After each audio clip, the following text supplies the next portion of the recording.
Bihar board class channel पर आप सभी का हार्दिक स्वागत है। बच्चों, इस वीडियो में हम बिहार बोर्ड के यानी कि बीएसईबी के कक्षा 10वीं के गणित के अध्याय 1 वास्तविक संख्याएं की सभी प्रमेयों को सिद्ध करेंगे। तो वीडियो को आप पूरा अंत तक देखिएगा, जिससे आपको सभी प्रमेय अच्छे से समझ में आ जाएंगी। बच्चों, अगर आप हमारे बिहार बोर्ड क्लास चैनल पर नए हैं और आपने अभी तक हमारा बिहार बोर्ड क्लास चैनल को सब्सक्राइब नहीं किया है, तो आप जल्दी से सब्सक्राइब बटन को दबाकर हमारे बिहार बोर्ड क्लास चैनल को सब्सक्राइब कर लीजिए और बेल आइकन को भी दबा दीजिए। इससे आपको क्या फ़ायदा होगा कि जब भी हमारे चैनल पे कोई भी नया वीडियो आएगा तो उसका नोटिफिकेशन सबसे पहले आपको मिलेगा, और जब भी आप यूट्यूब पर कोई वीडियो सर्च करेंगे तो हमारा बिहार बोर्ड के वीडियोज़ आपको सर्च में ऊपर नज़र आने लगेंगे। बच्चों, इस अध्याय के बाकी अन्य सभी वीडियोस को देखने के लिए आप कभी भी आई बटन पर क्लिक कर सकते हैं। आई बटन पर क्लिक करने से आपको इस अध्याय के सभी वीडियोस के लिंक मिल जाएंगे। यूक्लिड विभाजन प्रमेय का।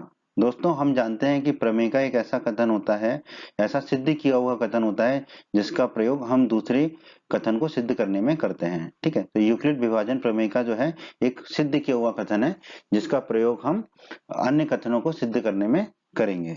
ठीक है, तो यही आपकी प्रमेय 1.1 भी है दोस्तों, अध्याय 1 की। ठीक है, क्या कहती है ये प्रमेय? दो धनात्मक पूर्णांक a और b दिए रहने पर ऐसी अद्वितीय पूर्ण संख्याएं q और r विद्यमान है कि a बराबर b क्यू धन r हम लिख सकते हैं। ठीक है, जहां पर कि r जो है b से छोटा होगा और शून्य से बड़ा होगा या शून्य के बराबर होगा। ठीक है, यूक्लिड विभाजन एल्गोरिथम। ठीक है, एल्गोरिथम मतलब कलन विधि हिंदी में कहते हैं। तो यूक्लिड विभाजन एल्गोरिथम जो है इसी प्रमेय पर आधारित है। किस प्रमेय पर? यूक्लिड विभाजन प्रमेय पर। ठीक है, कई बार तो हम यूक्लिड विभाजन एल्गोरिथम और यूक्लिड विभाजन प्रमेय का नाम एक दूसरे के लिए भी कर लेते हैं। ठीक है, परंतु सत्य तो यह है कि यूक्लिड विभाजन प्रमेय का प्रयोग किया जाता है यूक्लिड विभाजन एल्गोरिथम को हल करने में। ठीक है, तो ये आपको अच्छे से समझ में आ गया होगा कि ये जो प्रमेय है यूक्लिड विभाजन प्रमेय इसका हम प्रयोग करते हैं कहाँ पर? यूक्लिड विभाजन एल्गोरिथम को हल करने के लिए। आइए दोस्तों, अब हम यूक्लिड विभाजन प्रमेय के समीकरण को समझ लेते हैं। ठीक है, और ये भी समझ लेते हैं कि भाज्य बराबर भाजक गुणा भागफल धन शेषफल होगा, और ये भी समझ लेते हैं कि भाज्य भाजक भागफल और शेषफल किसे कहते हैं। तो एक उदाहरण ले लेते हैं, a बटा b बराबर 19/5। तो अब हम 19 में 5 का भाग देते हैं। ठीक है, तो हमने 19 लिख दिया, अब इसमें हम 5 का भाग देंगे। ठीक है, तो कितनी बार जाएगा? 3 बार जाएगा। ठीक है, तो यहाँ पे लिख देंगे हम 3। ठीक है, 5 दिया कितना होता है? 15। तो यहाँ लिख देंगे हम 15। अब 19 में से 15 गए तो कितना बचेगा हमारा? 4। ठीक है, अब हम इन सबके नाम जान लेते हैं। ठीक है, जिसमें भाग दिया उसे हम बोलते हैं भाज्य। ठीक है, उसे हम बोलते हैं भाज्य, यहाँ पर हम उसे कह रहे हैं ए। ठीक है, जिसमें भाग दिया वो होता है भाज्य। ठीक है, जिससे भाग दिया वो होता है भाजक, बी कहते हैं। ठीक है, अब भाग देने पर जो भी हमें फल की प्राप्ति होगी वो कहलाएगा हमारा भागफल। भाग देने पर जो फल मिला वो है भागफल। ठीक है, तो ये 3 क्या है यहाँ पर? भागफल, जिसे हम कह देते हैं क्यू। और भाग देने के बाद जो शेष बच गया हमारा, ठीक है, वो क्या होगा? हमारा शेषफल, जिसे हम कह देते हैं रिमाइंडर आर। ठीक है, तो ये नाम हमें पता चल गया। जिसमें भाग देते हैं वो है भाज्य, जिससे भाग देते हैं वो है भाजक, भाग देने पर जो प्राप्त होता है वो है भागफल, और जो शेष बचता है वो है हमारा शेषफल। ठीक है, तो हम यहाँ लिख देंगे भाज्य बराबर भाजक गुणा भागफल धन शेषफल। ठीक है, यही हमारा यूक्लिड विभाजन प्रमेय का है, a बराबर बी क्यू धन आर। ठीक है, यही हमारी यूक्लिड विभाजन प्रमेय का है। दोस्तों, एल्गोरिदम। ठीक है, हम जानते हैं एल्गोरिदम जो है अंग्रेजी का ही शब्द है। ठीक है, इसको बहुत ज्यादा प्रयोग किया जाता है कंप्यूटर्स पे जो काम करते हैं, उन जो कंप्यूटर पे प्रोग्राम बनाते हैं, ठीक है, जो सॉफ्टवेयर में काम करते हैं, वो लोग एल्गोरिदम का बहुत इस्तेमाल करते हैं। ठीक है, तो एल्गोरिदम होती क्या है? ठीक है, हिंदी में हम इसे बोलते हैं कलन विधि। ठीक है, तो एल्गोरिदम या कलन विधि सुपरिभाषित चरणों की एक श्रृंखला होती है। मतलब चरणों की एक श्रृंखला है, और वो श्रृंखला क्या सुपरिभाषित है, मतलब बहुत अच्छे से परिभाषित है वो चरणों की श्रृंखला, जो एक विशेष प्रकार की समस्या को हल करने की एक प्रक्रिया या विधि प्रदान करती है। ठीक है, वो जो चरणों की श्रृंखला होती है वो एक प्रकार की समस्या को हल करने की प्रक्रिया या विधि हमें प्रदान करती है। ठीक है, तो ये जो एल्गोरिथम्स है इनको जो सॉफ्टवेयर बनाते हैं, जो कंप्यूटर पे काम करते हैं, वो लोग बहुत इस्तेमाल करते हैं। ठीक है। तो जैसे कि इसमें क्या होगा, चरण 1 होगा, चरण 2 होगा, चरण 3, चरण 4, कितने भी चरण हो सकते हैं, पर ये चरण क्या होंगे, सुपरिभाषित होंगे। ठीक है। और जो चरण होंगे वो क्या करेंगे, एक विशेष प्रकार की समस्या को हल करने की प्रक्रिया या विधि प्रदान करेंगे। ठीक है। अब जैसे कि इसको उदाहरण समझ लीजिए, जैसे कि एक एल्गोरिथम है। ठीक है। आपको क्रिकेट खेलने जाना है बाहर दोस्तों के साथ। ठीक है। पर आपको पता नहीं है कि दोस्त कोई खेल रहा है कि नहीं। ठीक है। तो आप क्या करते हैं, आप अपने घर से निकलते हैं। ठीक है, मैदान में जाते हैं। ठीक है। अगर कोई दोस्त खेल रहा होता है तो आप भी खेलने लग जाते हैं, अगर कोई दोस्त नहीं खेल रहा होता तो आप घर वापस आ जाते हैं। ठीक है। तो ये क्या है, ये चरण है। ठीक है। कि अगर कोई दोस्त खेल रहा है तो आप भी खेलने लग जाओगे उसके साथ, और नहीं खेल रहा है तो आप वापस आ जाओगे। ठीक है। तो इस तरह के बहुत से उदाहरण हैं। ठीक है। तो ये जो एल्गोरिथम शब्द है इसका इस्तेमाल हम इस अध्याय में करने वाले हैं। हिंदी में इसे कलन विधि भी कहते हैं। और ये क्या है, सुपरिभाषित चरणों की एक श्रृंखला है जो एक विशेष प्रकार की समस्या को हल करने की एक प्रक्रिया या विधि हमें प्रदान करती है। यूक्लिड विभाजन एल्गोरिथम। ठीक है दोस्तों।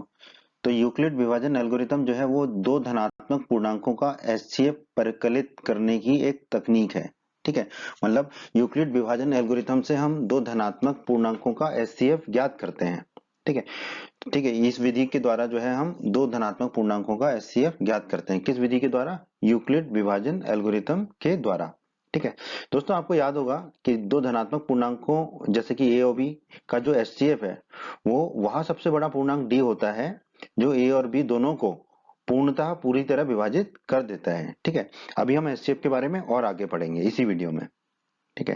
दोस्तों यूक्लिड विभाजन एल्गोरिथम या कलन विधि को यूक्लिड विभाजन प्रमेयिका पर आधारित है। जो यूक्लिड विभाजन एल्गोरिथम है हमारी, इसमें हम यूक्लिड विभाजन प्रमेयिका का ही उपयोग करते हैं। ठीक है। तो कई बार यूक्लिड विभाजन एल्गोरिथम को यूक्लिड विभाजन प्रमेयिका भी कह दिया जाता है, या यूक्लिड विभाजन प्रमेयिका को यूक्लिड विभाजन एल्गोरिथम भी कह देते हैं। ठीक है। परंतु सत्य तो यह है कि यूक्लिड विभाजन एल्गोरिथम में हम यूक्लिड विभाजन प्रमेयिका का उपयोग करते हैं। ठीक है। तो आपको ये समझ में आ गया होगा कि यूक्लिड विभाजन प्रमेयिका का उपयोग किया जाता है कहाँ पर, यूक्लिड विभाजन एल्गोरिथम में। और यूक्लिड यूक्लिड विभाजन एल्गोरिथम का उपयोग हम कहाँ करते हैं, दो धनात्मक पूर्णांकों का एचसीएफ ज्ञात करने के लिए। यूक्लिड विभाजन एल्गोरिथम। ठीक है दोस्तों, ये एल्गोरिथम है, इसका मतलब ये क्या है, सुपरिभाषित चरणों की श्रृंखला होगी और इससे जो है हम किसी समस्या का हल निकालेंगे। ठीक है। तो यूक्लिड विभाजन एल्गोरिथम में हमें क्या निकालते हैं, दो धनात्मक पूर्णांकों का एचसीएफ निकालते हैं। तो यूक्लिड विभाजन एल्गोरिथम क्या हो गया, दो धनात्मक पूर्णांकों का एचसीएफ निकालने का एक चरणबद्ध श्रृंखला हो गई। ठीक है, चरणों की सुपरिभाषित श्रृंखला हो गई। ठीक है। तो इसमें चरण होंगे, ठीक है, जिनके द्वारा हम दो धनात्मक पूर्णांकों का एचसीएफ ज्ञात करेंगे। ठीक है। तो मान लेते हैं कि दो धनात्मक पूर्णांक सी और डी है, जिसमें सी बड़ा है और डी छोटा है, उसका हमें एचसीएफ ज्ञात करना है। ठीक है। तो हमें जो नीचे चरण दिए उनका अनुसरण करना होगा। ठीक है। चरण 1 सी और डी के लिए यूक्लिड विभाजन प्रमेय का, ठीक है, एल्गोरिथम नहीं, प्रमेय का प्रयोग करेंगे। ठीक है। और हम ऐसे क्यू और आर ज्ञात करेंगे कि जो सी बराबर डी क्यू धन आर आ जाए हमारा। ठीक है। ठीक है।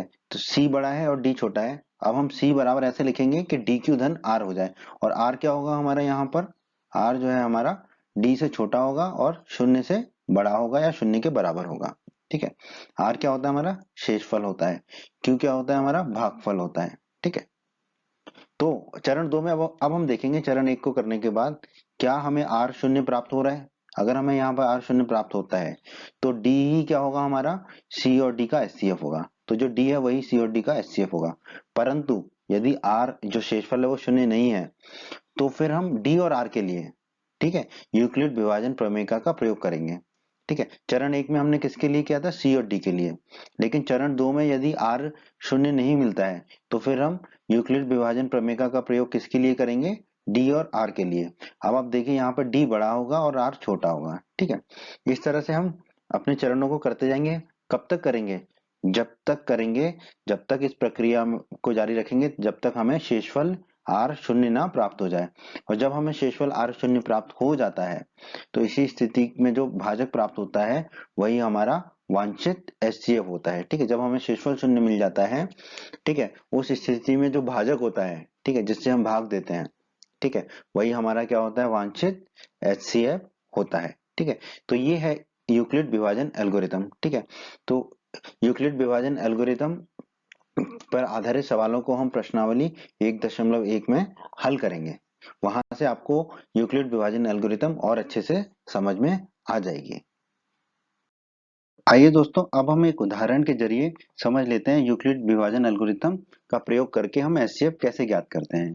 तो यहाँ पर अब हम एचसीएफ ज्ञात करेंगे 225 और 135 का यूक्लिड विभाजन एल्गोरिथम का प्रयोग करके। तो दोस्तों, पहला चरण, ठीक है, पहले तो हम ये ज्ञात कर लिया हमने कि 225 जो है 135 से बड़ा है। अब हम 225 और 135 पर यूक्लिड विभाजन प्रमेय का प्रयोग करेंगे। ठीक है, प्रयोग करेंगे तो हमें क्या मिलेगा, 225 बराबर 135 गुणा 1 धन 90।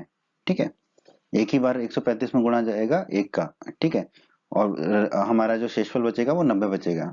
ठीक है, अब चरण 2 में हम पहले देखेंगे क्या हमारा शेषफल शून्य है, नहीं है, 90 90 है हमारा शेषफल। तो अब हम क्या करेंगे, 135 और 90 पर यूक्लिड प्रमेय का प्रयोग करेंगे। जो शेषफल बचा वो और जो हमारा भाजक था उस पे। ठीक है, शेषफल और भाजक पे अब हम क्या करेंगे, यूक्लिड विभाजन प्रमेय का प्रयोग करेंगे। ठीक है, तो 135 बराबर कितना हो जाएगा, 90 गुणा 1 धन 45। ठीक है, 135 को अब हम 90 के गुणनखंड के रूप में लिखेंगे, तो 90 गुणा 1 धन 45। ठीक है, अब हम अगले चरण में देखते हैं कि क्या हमारा शेषफल शून्य है, नहीं, शेषफल हमारा 45 है, शून्य नहीं है। तो अब हम क्या करेंगे, जो शेषफल है और जो भाजक है उस पर, यानी कि 45 और 90 पर यूक्लिड प्रमेय का प्रयोग करेंगे। ठीक है, तो 90 बराबर कितना होगा, 45 गुणा 2 धन 0। हाँ, अब हमारा शेषफल शून्य है। ठीक है, यहाँ पर हमारा शेषफल शून्य हो गया। तो अब हम कह सकते हैं कि ये प्रक्रिया जो है हमारी यूक्लिड विभाजन एल्गोरिथम की यहाँ समाप्त हो जाती है। ठीक है, अब यहाँ पर जो भाजक है हमारा, ठीक है, जिस चरण में हमें शेषफल 0 प्राप्त हुआ उस चरण का जो भाजक होता है, ठीक है, यहाँ पर वो कितना है, 45 है। तो वो जो भाजक है 45, वही हमारा दी हुई संख्या है, एक 225 और 135 का क्या होगा, एचसीएफ होगा। तो यहाँ पर हमारा एचसीएफ कितना आ जाएगा, 45। ठीक है, तो ये प्रक्रिया को हमने समझा। ठीक है, यूक्लिड प्रमेय का प्रयोग करेंगे, ए बराबर बी क्यू धन आर के रूप में लिखेंगे। ठीक है, वो लिखा हमने। फिर जब तक शेषफल शून्य नहीं आ जाता तब तक हम वैसा ही करते रहेंगे भाजक और शेषफल पर।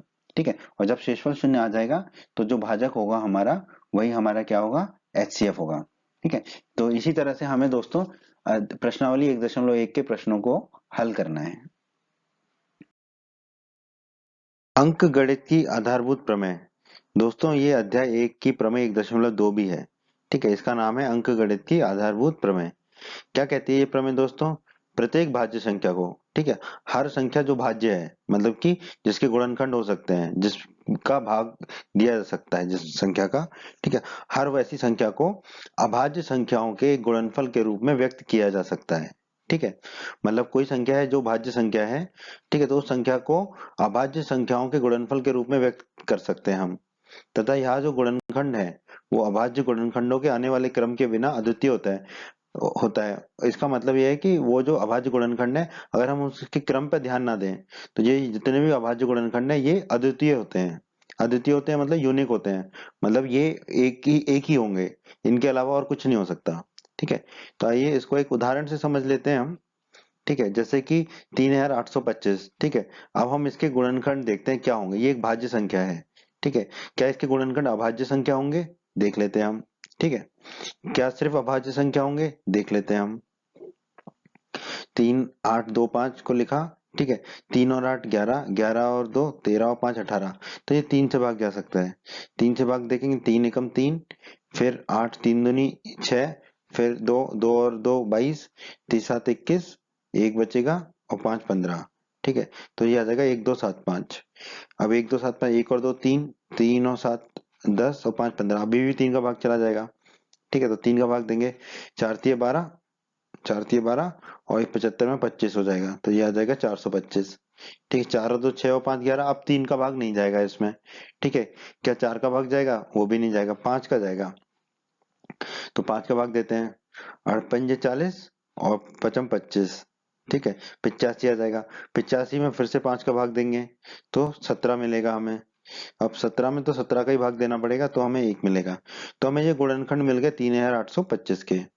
ठीक है, इसको लिख लेते हैं तो 3825 हो गया हमारा 3 गुणा 5 गुणा 17। अब आप ध्यान दीजिए, ये 3 3 5 5 17 ये सब क्या है, अभाज्य संख्याएं हैं। ठीक है, तो प्रमेय 1.2 के अनुसार प्रत्येक भाज्य संख्या को अभाज्य संख्याओं के गुणनफल, तो हमने भाज्य संख्या 3825 को अभाज्य संख्याएं 3 5 और 17 के गुणनखंड के रूप में लिख दिया। ये सब अभाज्य संख्याएं हैं। ठीक है, तो यही हमारी प्रमेय 1.2।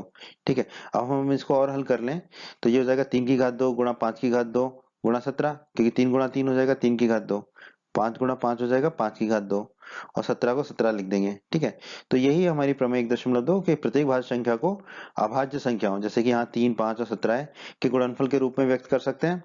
फिर लिखा है तथा यह गुणनखंड अभाज्य गुणनखंडों के आने वाले क्रम के बिना अद्वितीय होता है। ठीक है, अब इसको हम ऐसे भी लिख सकते थे, इस 3 को बाद में लिख देते।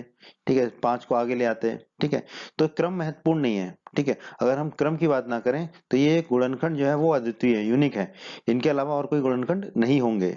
ठीक है, किसी भी भाज्य संख्या के। तो ये हमको याद रखना है। अंकगणित की आधारभूत प्रमेय कहती है कि प्रत्येक भाज्य संख्या को अभाज्य संख्याओं के एक गुणनफल के रूप में व्यक्त किया जा सकता है। तो यही है इस प्रमेय में दोस्तों।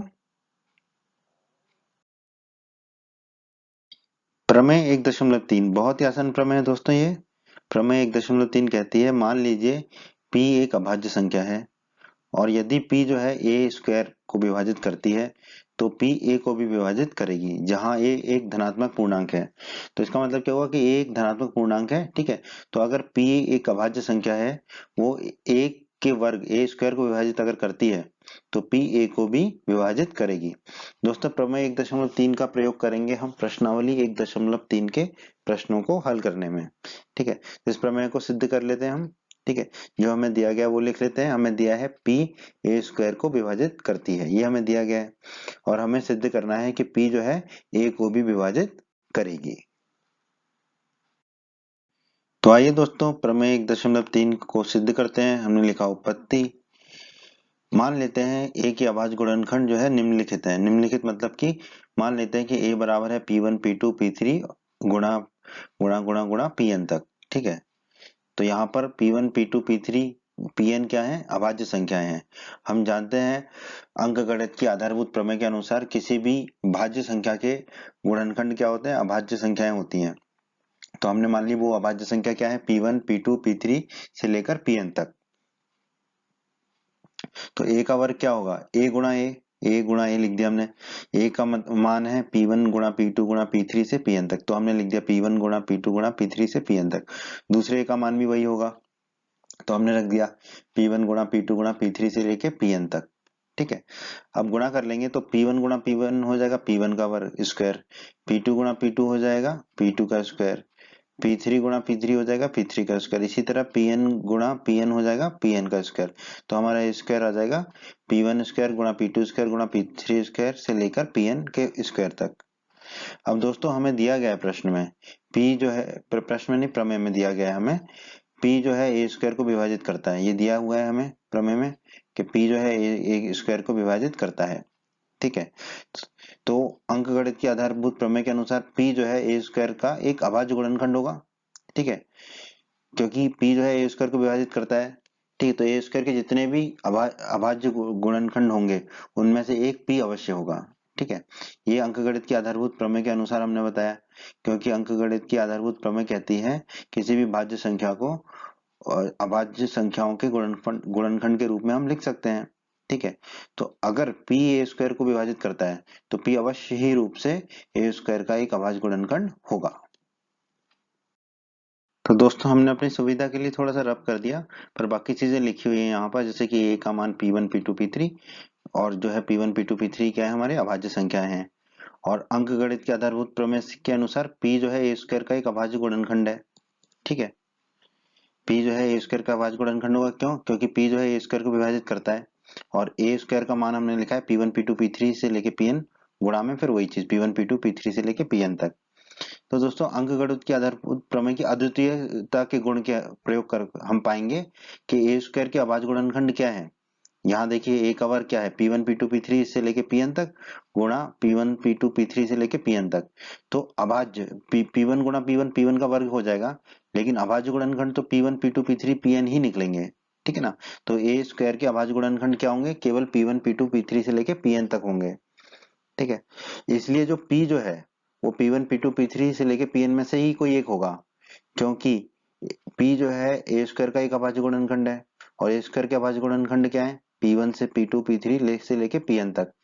तो P ए स्क्वायर का अभाज्य गुणनखंड है और ए स्क्वायर के अभाज्य गुणनखंड ये हैं, तो इससे हम कह सकते हैं P इन्हीं में से कोई एक होगा, P1 P2 P3 Pn में से लेके Pn कोई एक होगा, ठीक है। अब a बराबर कितना है, देखिए P1 P2 P3 से लेके Pn तक, इसका मतलब a के भी गुणनखंड क्या है, P1 P2 P3 Pn, ठीक है। और P1 P2 P3 से लेके Pn तक में से कोई एक गुणनखंड क्या है हमारा, P है, तो फिर वो P जो है a को भी विभाजित करेगा, तो हम कह सकते हैं इसलिए P जो है a को भी विभाजित करेगा, अवश्य करेगा। और यही हमें सिद्ध करना था इस प्रमेय में, तो हम कह देंगे इति सिद्धम, हमारी प्रमेय सिद्ध हो गई। बच्चों, अगर आप हमारे बिहार बोर्ड क्लास चैनल पर नए हैं और आपने अभी तक हमारा बिहार बोर्ड क्लास चैनल को सब्सक्राइब नहीं किया है, तो आप जल्दी से सब्सक्राइब बटन को दबाकर हमारे बिहार बोर्ड क्लास चैनल को सब्सक्राइब कर लीजिए और बेल आइकन को भी दबा दीजिए। इससे आपको क्या फायदा होगा कि जब भी हमारे चैनल पे कोई भी नया वीडियो आएगा तो उसका नोटिफिकेशन सबसे पहले आपको मिलेगा, और जब भी आप यूट्यूब पर कोई वीडियो सर्च करेंगे तो हमारा बिहार बोर्ड के वीडियोज आपको सर्च में ऊपर नजर आने लगेंगे। बच्चों, इस अध्याय के बाकी अन्य सभी वीडियोस को देखने के लिए आप कभी भी आई बटन पर क्लिक कर सकते हैं। आई बटन पर क्लिक करने से आपको इस अध्याय के सभी वीडियोस के लिंक मिल जाएंगे। प्रमेय 1.4, ठीक है। प्रमेय 1.4 क्या कहती है दोस्तों, √2 जो है वो एक अपरिमेय संख्या है, ये हमें सिद्ध करना है, ठीक है। तो ये प्रमेय 1.4 एक प्रश्न की तरह ही है। तो इस प्रमेय 1.4 को समझने के बाद आपको अब प्रश्नावली 1.3 को करने में बहुत मदद मिलेगी, ठीक है, बहुत अच्छे से कर पाओगे, ठीक है। तो इसको हल करते हैं। तो इस तरह के प्रमेय को हल करने के लिए हम क्या करते हैं, या इस तरह के प्रश्नों को हल करने के लिए हम विरोधोक्ति द्वारा उत्पत्ति, प्रूफ ऑफ कॉन्ट्राडिक्शन, ठीक है, विरोधाभास से शुरुआत करते हैं, ठीक है।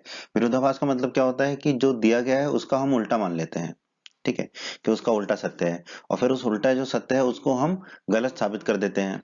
तो फिर जो हमें सिद्ध करना होता है या जो दिया गया है वही सही हो जाता है, ठीक है। तो यहाँ पर हमें सिद्ध करना है √2 एक अपरिमेय संख्या है, तो हम मान लेंगे कि √2 जो है वो एक परिमेय संख्या है। हम इसके विपरीत यहाँ मान लेंगे कि √2 एक परिमेय संख्या है। यहाँ से हम शुरू करते हैं अपना, ठीक है।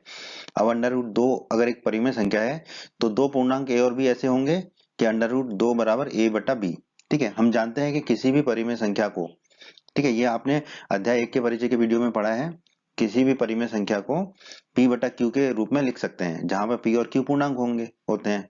तो यहाँ पर हमने a और b के रूप में लिख दिए, ठीक है, क्योंकि a और b पूर्णांक हैं, ठीक है। √2 बराबर a बटा b, क्योंकि √2 को हमने अभी परिमेय संख्या मान लिया है, ठीक है। और b जो है वो शून्य नहीं होगा, ठीक है। जब भी a बटा b लेते हैं तो नीचे वाला शून्य नहीं होता है, ठीक है। अब यहाँ पर जो a और b हैं वो सहअभाज्य हैं, ठीक है, अंग्रेजी में कोप्राइम कहते हैं। सहअभाज्य का मतलब उनमें एक के अलावा कोई भी उभयनिष्ठ गुणनखंड नहीं होता है, ठीक है। मतलब वो कट-पिट के a बटे b बने हैं, ठीक है। मतलब अब उनमें कुछ भी कॉमन नहीं है, कुछ भी उभयनिष्ठ नहीं है काटने के लिए, ठीक है। तो a और b ऐसे हैं, उनमें कुछ भी कॉमन नहीं है, ठीक है। अब हमने क्या किया, b को ऊपर ले गए तो ये हो जाएगा √2 गुणा b, ठीक है, और ये रह जाएगा a, तो ये हो गया √2 गुणा b बराबर a। अब दोनों पक्षों का हम वर्ग कर देते हैं और पुनर्व्यवस्थित करते हैं, ठीक है। दोनों को वर्ग कर देते हैं तो √2 का वर्ग तो 2 हो जाएगा और b का वर्ग हो जाएगा बराबर a का वर्ग, ये आ गया हमारा, ठीक है। अब यहाँ पर देखिए जो a का वर्ग है उसके क्या क्या गुणनखंड आ रहे हैं, 2 आ रहा है और b का वर्ग आ रहा है, b एक पूर्णांक है, ठीक है। तो इसका मतलब a के वर्ग के गुणनखंड क्या होंगे, 2 और b, ठीक है। तो हम इससे ये तो कह सकते हैं कि जो 2 है वो a के वर्ग को विभाजित करेगा, a के वर्ग का गुणनखंड होगा, अभाज्य गुणनखंड होगा। तो हमने निष्कर्ष निकाला यहाँ पर अभी कि जो 2 है वो a के वर्ग को अवश्य ही विभाजित करेगा। इसको नोट कर लीजिए, फिर हम आगे बढ़ते हैं दोस्तों। हमने अभी निकाल लिया कि जो 2 है वो a स्क्वायर को विभाजित करेगा। अब दोस्तों जो हमारी प्रमेय 1.3 थी, ठीक है, उसका वीडियो आपने अवश्य देखा होगा प्रमेय 1.3 का। उसमें हमने सिद्ध किया था कि अगर p एक अभाज्य संख्या है और p अगर a के वर्ग को विभाजित करती है तो p जो है अवश्य रूप से a को भी विभाजित करेगी, ठीक है। जहां पर एक ए जो है धनात्मक पूर्णांक है। तो यहाँ पर देखिए 2 ए के वर्ग को विभाजित कर रहा है, इसका मतलब जो 2 है वो ए को भी विभाजित करेगा। कैसे? प्रमेय 1.3 से। ठीक है, तो हमने यहाँ निष्कर्ष निकाल लिया कि 2 जो है वो ए को विभाजित करेगा। अब हम क्या करते हैं, ए को 2 गुना सी लिख लेते हैं, जहां पर सी कोई पूर्णांक है। ठीक है, ए को लिख लेते हैं हम 2 गुना सी।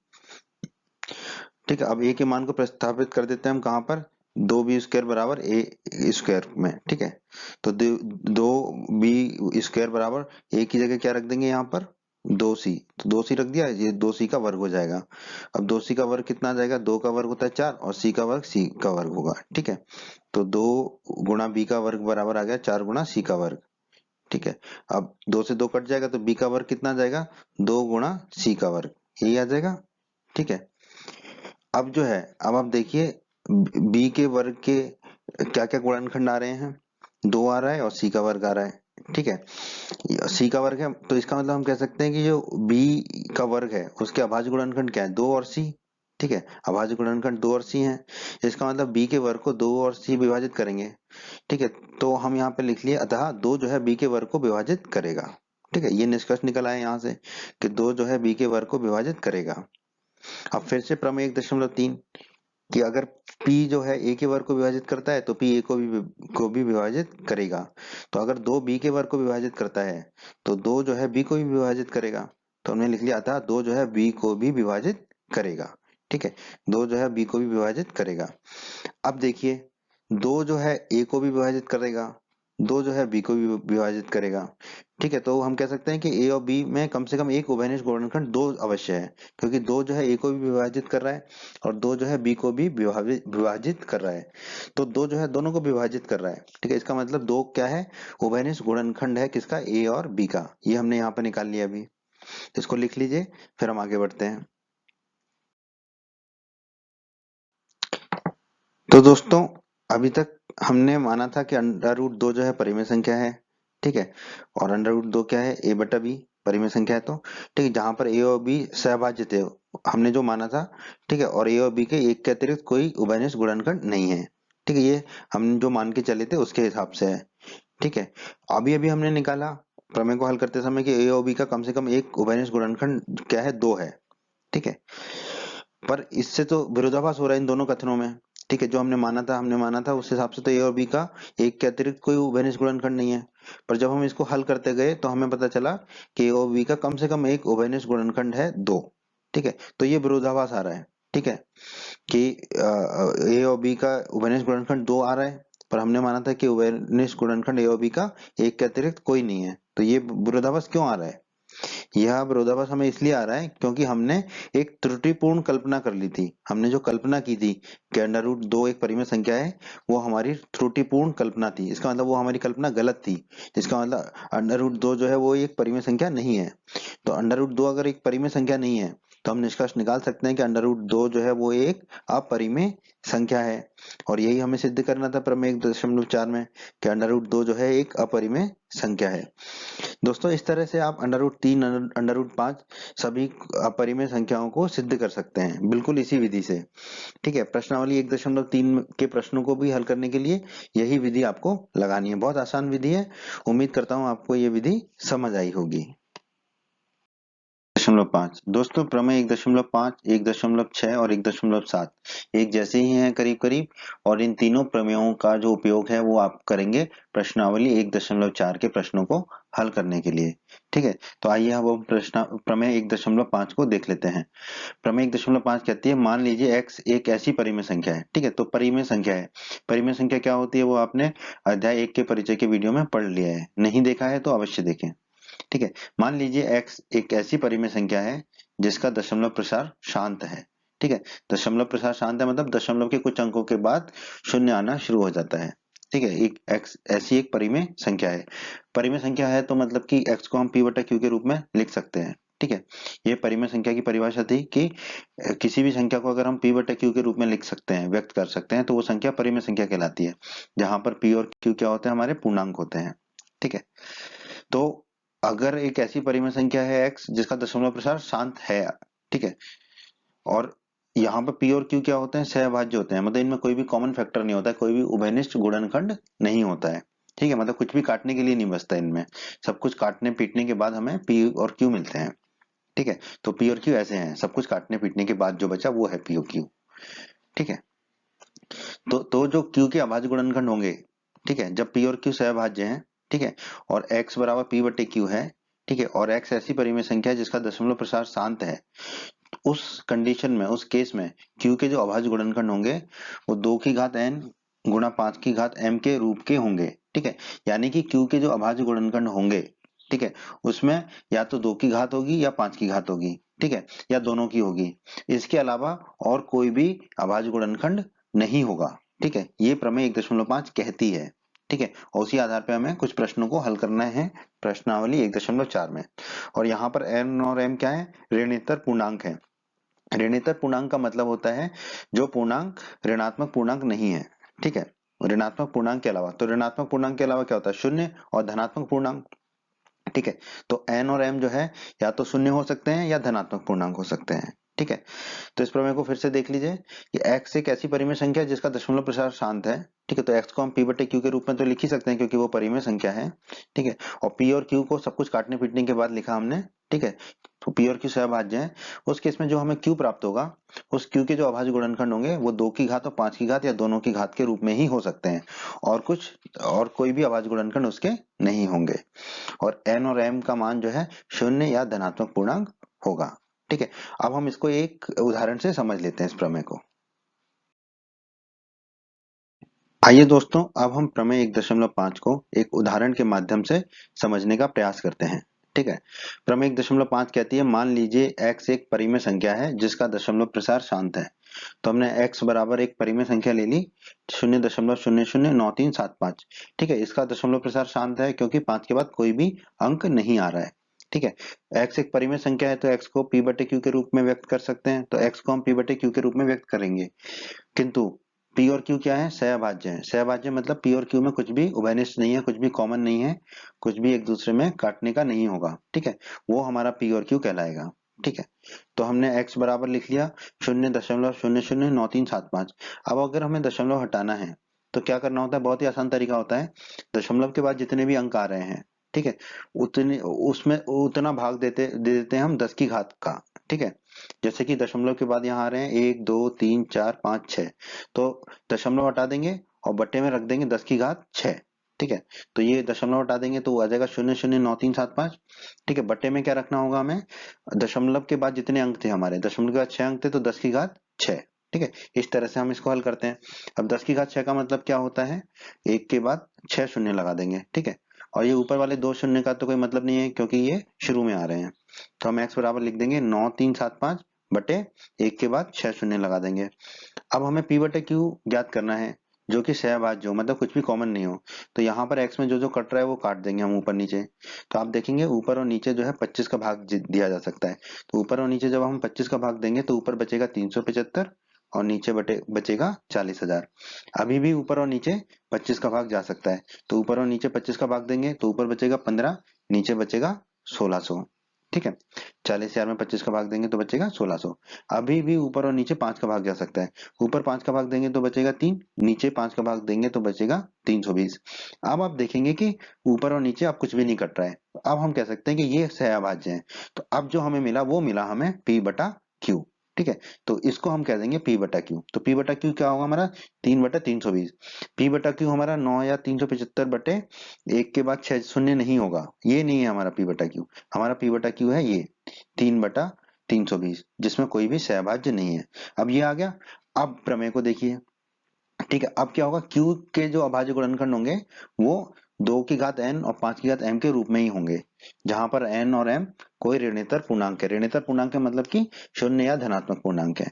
ठीक है, तो अब हम Q के अभाज्य गुणनखंड देख लेते हैं। तो 320 के जब हम अभाज्य गुणनखंड लिखेंगे तो हमें मिलेगा 2 गुणा 2 गुणा 2 गुणा 2 गुणा 2 गुणा 2 गुणा 5। ठीक है, ये मिलेगा। आप 320 के अभाज्य गुणनखंड निकाल सकते हैं। ठीक है, 2 को हम लिख सकते हैं 2 की घात 6 क्योंकि 6 बार आ रहा है 2। ठीक है, 5 एक बार आ रहा है तो लिख देंगे 5 की घात 1। तो हमारा 320 क्यू हमें कितना मिला? 2 की घात 6 गुणा 5 की घात 1। ठीक है, तो हमें क्यू किस रूप में मिला? किस रूप में मिला? 2 की घात n गुणा 5 की घात m के रूप में मिला। ठीक है। तो Q के अभाज्य गुणनखंड क्या आ रहे हैं, 2 की घात n गुणा 5 की घात m के रूप में आ रहे हैं, और यही हमारी प्रमेय 1.5 कहती है। ठीक है, तो इस तरह से हमने प्रमेय 1.5 को उदाहरण के माध्यम से समझ लिया। ठीक है, क्या समझा हमने कि x अगर एक परिमेय संख्या है जिसका दशमलव प्रसार शांत है, तो x को जो हम p बटे q के रूप में लिख सकते हैं, जहां पर p और q सहअभाज्य होंगे, जैसे कि यहाँ पे 3 बटे 320 है।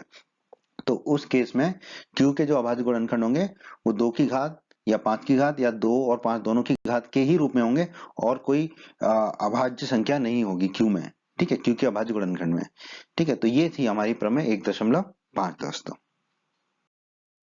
बच्चों, अगर आप हमारे बिहार बोर्ड क्लास चैनल पर नए हैं और आपने अभी तक हमारा बिहार बोर्ड क्लास चैनल को सब्सक्राइब नहीं किया है, तो आप जल्दी से सब्सक्राइब बटन को दबाकर हमारे बिहार बोर्ड क्लास चैनल को सब्सक्राइब कर लीजिए और बेल आइकन को भी दबा दीजिए।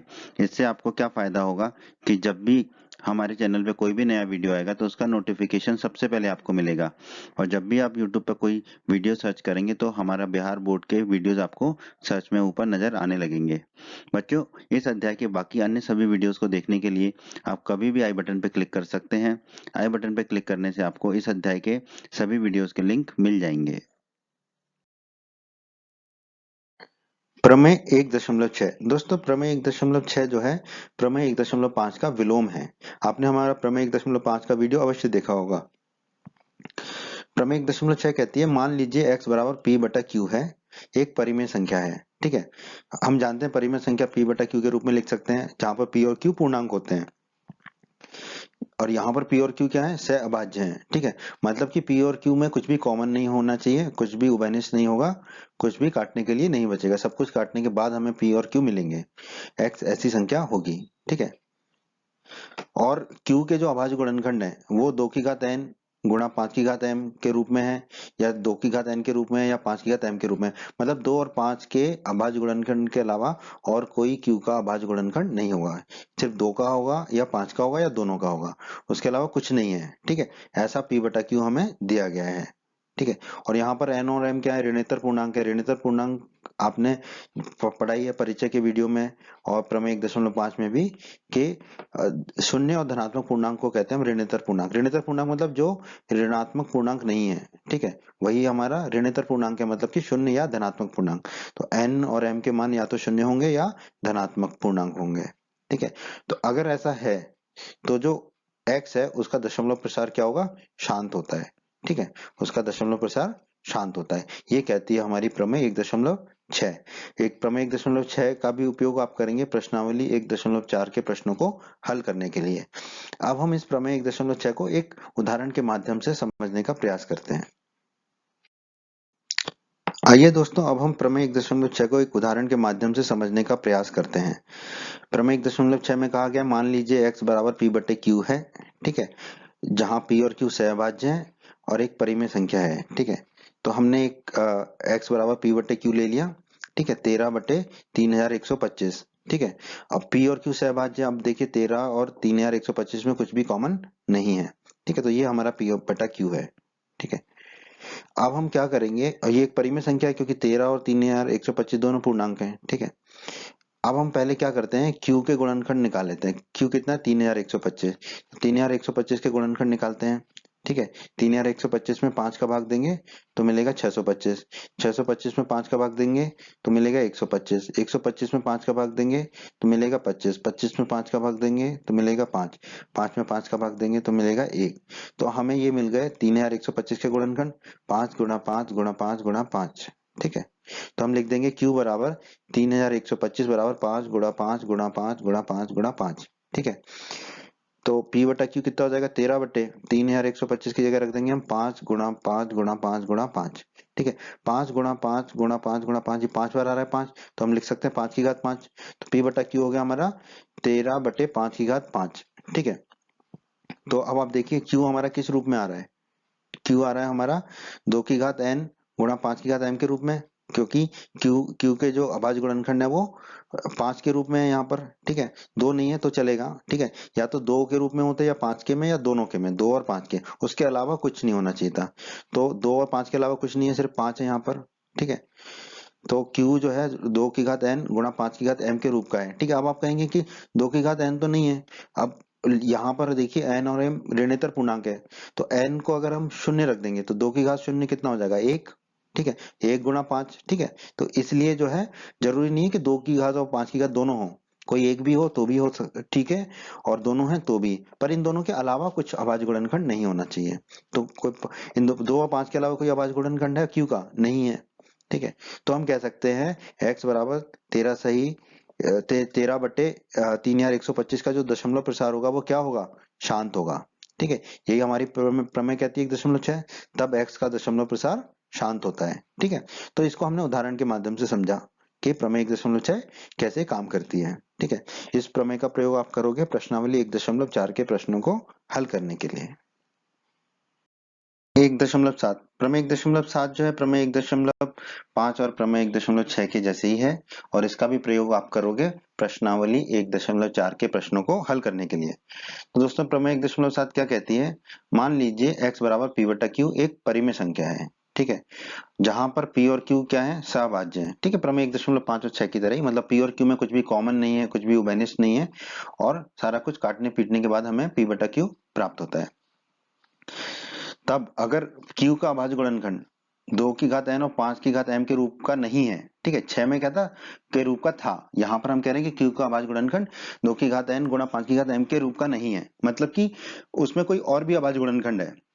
ऐसा नहीं है कि उसमें 2 और 5 के अभाज्य गुणनखंड नहीं होंगे। ठीक है, 2 और 5 भी हो सकते हैं, पर उनके अलावा भी कोई है। ठीक है, 2 और 5 के अलावा भी अभाज्य गुणनखंड उसमें है, वो सिर्फ 2 की घात n और 5 की घात m के रूप का नहीं है, सिर्फ इसके रूप का नहीं है। ठीक है, इसके अलावा भी उसमें अभाज्य गुणनखंड है। ठीक है, और n और m ऋणेतर पूर्णांक हैं जो आप जानते ही हैं, मतलब कि शून्य या धनात्मक पूर्णांक है। तब x का दशमलव प्रसार क्या होगा, अशांत होगा और आवर्ती होगा। ठीक है, अशांत होगा। ठीक है, आवर्ती क्यों होगा, क्योंकि ये परिमेय संख्या है। ठीक है, अगर ये अपरिमेय संख्या होती तो अशांत अनावर्ती होता। ठीक है, पर ये परिमेय संख्या है, तो इसका जो दशमलव प्रसार है वो क्या होगा, अशांत होगा और आवर्ती होगा। ठीक है, यही हमारी प्रमेय 1.7। ठीक है, अब हम इसको एक उदाहरण के माध्यम से और अच्छे से समझ लेते हैं। अब हम प्रमेय 1.7 को एक उदाहरण के माध्यम से समझने का प्रयास करते हैं। ठीक है, प्रमेय 1.7 कहती है, मान लीजिए x बराबर p बटा q है। ठीक है, जहां पर p और q सहभाज्य है, तो हमने x बराबर 77/210 मान लिया। ये अभी हमारे p बटा q नहीं है, क्योंकि इनमें ये दोनों अभी सहभाज्य नहीं है, इसमें कुछ कॉमन है जिसको हम काटेंगे, उससे आपको और समझ में आएगा कि सहभाज्य किसे कहते हैं। ठीक है, तो हमने x बराबर लिखा 77/210। अब हम 77 और 210 के गुणनखंड देख लेते हैं। तो 77 को पहले निकालते हैं हम। 77 में किसका भाग जाएगा, सबसे कम 7 का। ठीक है, 7 का भाग जाएगा 77 में, तो हमें प्राप्त होगा 11। अब 11 में 11 का ही भाग जाएगा, हमें प्राप्त होगा a। तो 77 के गुणनखंड हमारे आ जाएंगे 7 और 11। तो हम लिख देंगे 77 बराबर 7 गुणा 11। अब हम 210 के गुणनखंड ज्ञात कर लेते हैं। 210 में 2 का भाग जाएगा सबसे पहले, तो बचेगा हमारा 105। 105 में हमारा 3 का भाग जाएगा। ठीक है, तो बचेगा हमारा 35। 35 में हमारा 5 का भाग जाएगा, तो मिलेगा हमें 7। 7 में तो 7 का ही भाग जाएगा, तो मिल जाएगा हमें 1। ठीक है, तो 210 के गुणनखंड हो जाएंगे 2 3 5 7। तो 210 बराबर हम लिख देंगे 2 गुणा 3 गुणा 5 गुणा 7। ठीक है, अब x बराबर है 77/210।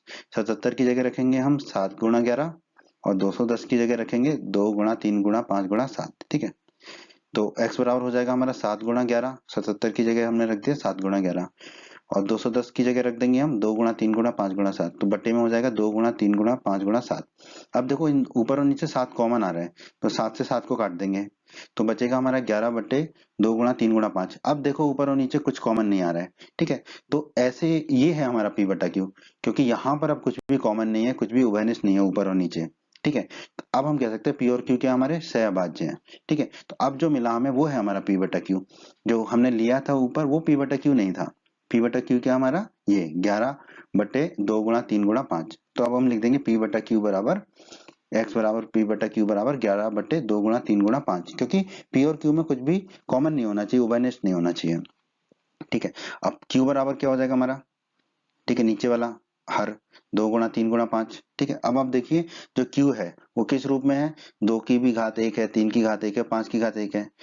ठीक है, तो हम कह सकते हैं q जो है 2 की घात और 5 की घात के रूप में नहीं है। ठीक है, आप कहोगे है तो सही 2 की घात और 5 की घात के रूप में, पर प्रमेय 1.5 6 और 7 ठीक है।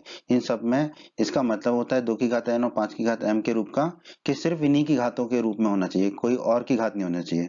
यहाँ पर 3 भी मिल रहा है हमें, ठीक है। इसलिए हम कह रहे हैं कि जो q है 2 की घात n और 5 की घात m के रूप का नहीं है, ठीक है। अब अगर ऐसा नहीं है, ठीक है, तो x का दशमलव प्रसार क्या होगा? अशांत आवर्ती होगा प्रमेय 1.7 से। तो अब हम कह देंगे कि x बराबर 77/210 जो हमें दिया गया है, उसका दशमलव प्रसार क्या होगा? अशांत आवर्ती होगा, ठीक है। तो ये है हमारी प्रमेय 1.7, ठीक है। इस प्रमेय से ही आपको कुछ प्रश्न जो है आपकी प्रश्नावली 1.4 के हल हो जाएंगे, ठीक है। उम्मीद करते हैं बच्चों आपको हमारा ये वीडियो पसंद आया होगा। बच्चों, अगर आप बिहार बोर्ड क्लास चैनल पर नए हैं और आपने अभी तक हमारे चैनल को सब्सक्राइब नहीं किया है, तो सब्सक्राइब बटन को दबाकर जल्दी से चैनल को सब्सक्राइब कर लीजिए और बेल आइकन को भी दबा दीजिए। इससे आपको क्या फ़ायदा होगा? जब भी हमारे चैनल पर कोई भी नया वीडियो आएगा तो उसका नोटिफिकेशन सबसे पहले आपको मिलेगा। और जब भी आप यूट्यूब पर वीडियोज़ को सर्च करेंगे तो हमारे चैनल के वीडियोज़ आपको ऊपर नज़र आने लगेंगे। आप हमारे वीडियोस को अपने साथी छात्रों के साथ, दोस्तों के साथ व्हाट्सएप और फेसबुक पर अवश्य शेयर कीजिए, जिससे आपके दोस्तों को भी लाभ हो सके। आपको वीडियो पसंद आया है तो वीडियो को लाइक अवश्य करें और इस अध्याय के अन्य सभी वीडियोस को देखने के लिए आई बटन पर क्लिक करें। आई बटन पर क्लिक करने से आपको इस अध्याय के सभी वीडियोस के लिंक प्राप्त हो जाएंगे। धन्यवाद बच्चों।